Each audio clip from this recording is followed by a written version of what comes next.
Zdaj pa se obračamo kot ponavadi v tretjem delu oddaje na našega obalnega korespondenta Marka Žerjala, ampak so mi iz režije sporočili, da se nam namesto njega danes spet javil njegov zlobni dvojček Žarko Merjal. Se veselite, dajte se. Zakaj zlobni? Ker se je po srednji šoli vpisal na filofaks in je zdaj bolj indoktriniran od tipičnega severnokorejskega oficirja. Gospod Merjal, ali se slišimo? Nekako sklepam, da se nam ne javljate, da bi poročali o tem, kako je vse okej in sprejemljivo za vas.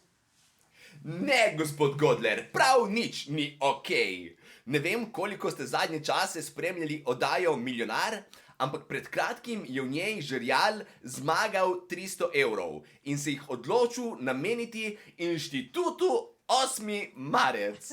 Po vsem, kar jim je čez leta rekel in storil, se je sedaj odločil igrati vzvišenega dobrohotneža, s tem, da jim nameni nekaj drobtin iz svojega krožnika. In one so ga označile v objavi, kjer so zapisale, da je gospod Žerjal pravi moški. Nedopustno! Jaz sem spremljal oddajo Milijonar, ker jo vodim pač. Jaz sem s prve roke ujel gospoda Žerjala, ko je preigral nagrado za Niko Kovač in njen inštitut. Ne vem, v čem je tu pravzaprav problem. A ni to lepa gesta? On je pokazal, da čeprav se rad kdaj poheca iz njih, nima nič osebno proti njim in ona so ga za donacijo pohvalile, da je prav moški. A ne zveni to kot situacija, kjer bi morali biti vsi srečni? Ne, to je situacija, kjer nihče ne bi smel biti srečen. Samo pomislite, kakšno sporočilo to, da je Žerjal pravi moški, pošilja v svet. Kaj bodo sedaj vsi seksisti rekli?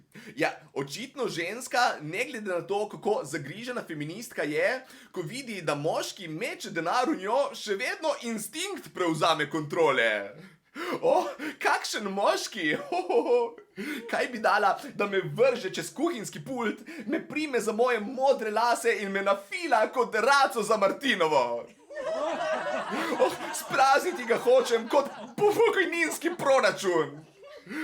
Ja, dedi, moje telo, tvoja izbira. Uniči me kot Izrael Gazo.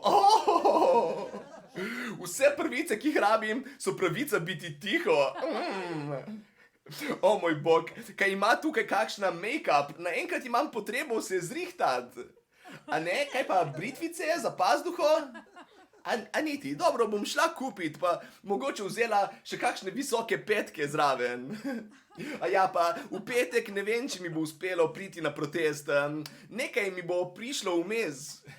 Med noge. To so stvari, ki jih bojo sedaj ljudje govorili o Niki in njenih prijateljicah. Ogabno!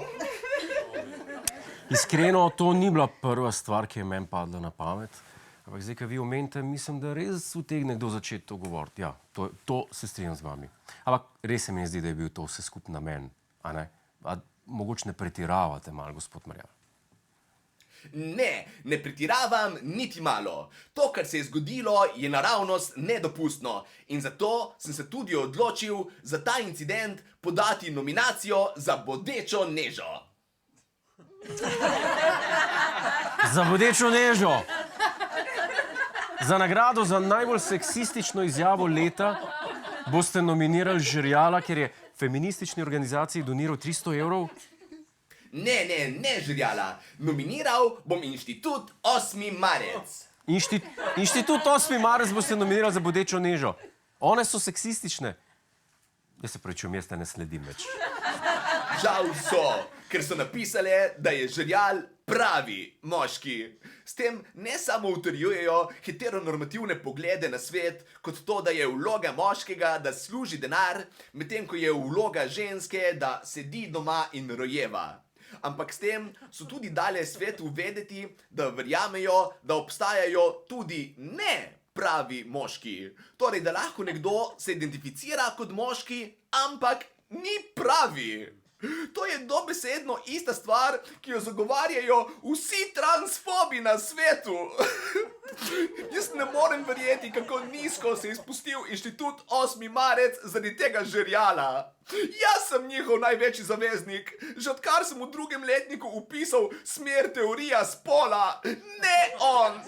Zakaj se to dogaja?